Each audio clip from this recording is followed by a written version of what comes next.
This lesson deals with section 7.5 in your text, which addresses special types of linear equations. Think about the ways that two lines on a coordinate plane can interact or be relative to each other. One possibility is like what's shown here with the blue and the red lines. These lines cross at one and only one point. A second possibility is that we have two distinct parallel lines, like the red and the blue lines shown in the second drawing here. These lines will never cross because they're parallel. A third possibility is that the blue and the red lines in fact lie one right on top of the other.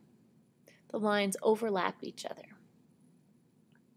In the first case here, where the lines cross at one point, there is exactly one point that lies on both the blue line and the red line.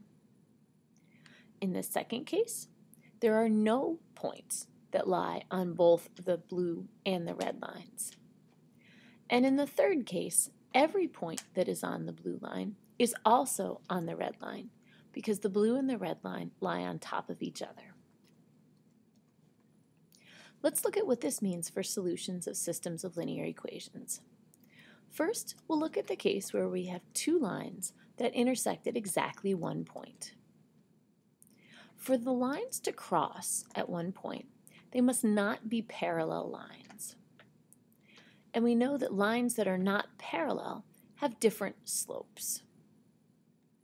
So it follows that if two lines have different slopes, then they'll cross at exactly one point. Here's an example. The line shown at the left might be the line y equals negative 1x minus 3 and y equals negative 0.4x minus 2. If we look at the slopes in these two equations, which are already written in slope-intercept form, we see that the slope of the first equation is negative 1, and the slope of the second equation is negative 0.4. I can tell that these two lines cross at exactly one point just by noticing that they have different slopes. I don't yet know what the specific point where they cross is, but by noticing that they have different slopes, I can tell that they're going to cross at one point. Next, let's take a look at what happens when we have two parallel lines. These lines never cross, and there is no point that lies on both lines. Remember, lines that never cross are parallel, and lines that are parallel have the same slope as each other. So it follows that if two lines have the same slope, but different y-intercepts, notice the red line has a positive y-intercept and the blue line has a negative y-intercept, then those two lines will never cross. Here's an example of a system of equations that's going to end up looking like the two lines shown at the left. The first is y equals negative 1x plus 2, that's the red line, and the second one is x plus y equals negative 3, that's the equation for the blue line. The first thing that we're going to need to do is to convert the second line into slope-intercept format. When we do that, I'll subtract x from both sides of this equation, and I get y equals negative x minus 3. The reason that I do this is so that I can look at the second equation, y equals negative, in this case it's helpful to write it as negative 1x minus 3.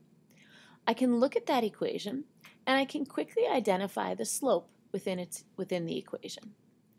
So the slope of the red line is negative 1 and the slope of the blue line is negative 1. But notice also that the y-intercepts of these two equations are different. The red line has a y-intercept of positive 2 and the blue line has a y-intercept of negative 3.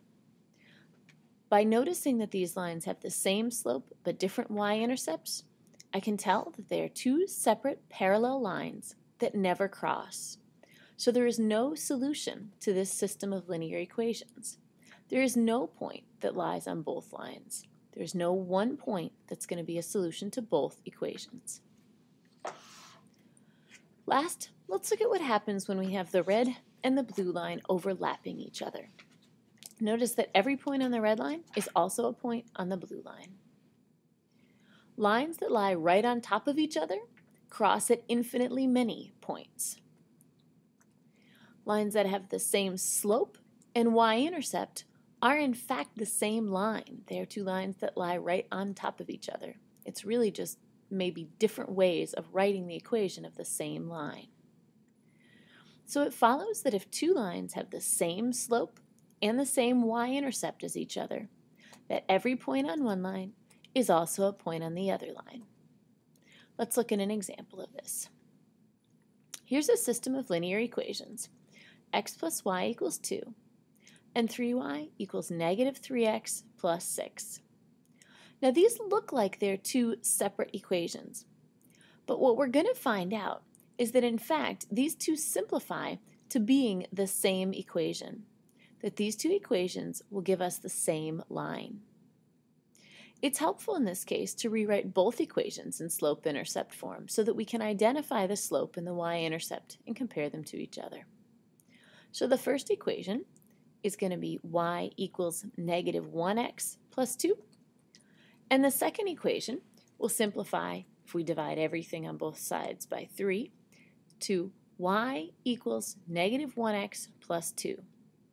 Notice when we did this that both equations simplify to the same slope-intercept form. Now we can see that these equations have the same slope, so the two lines are parallel, and they have the same y-intercept, which means that those lines lie directly one on top of the other. Every point on the red line is also on the blue line.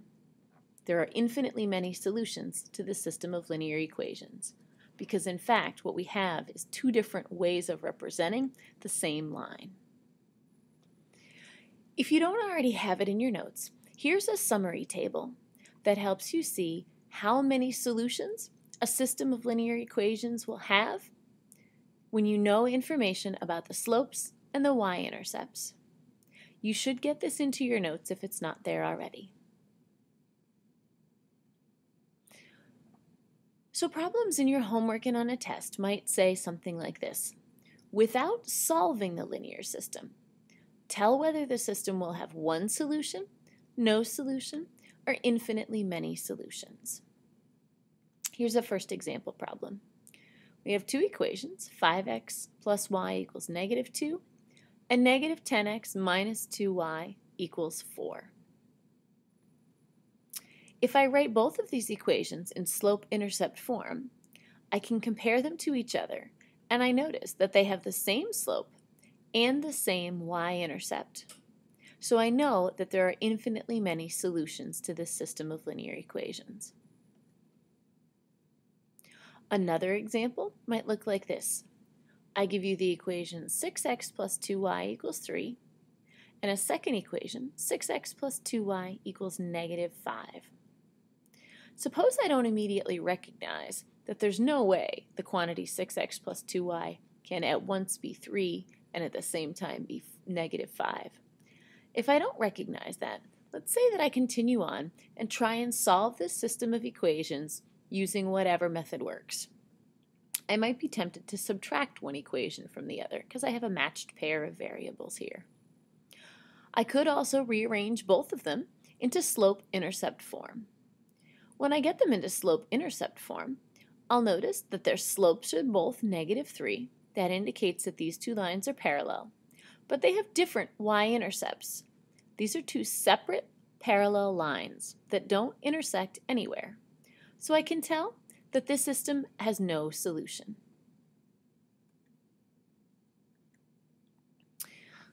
Suppose that you're working through a system of linear equations and you get to an answer that seems to make no sense. Let's focus on how to interpret some odd-looking results.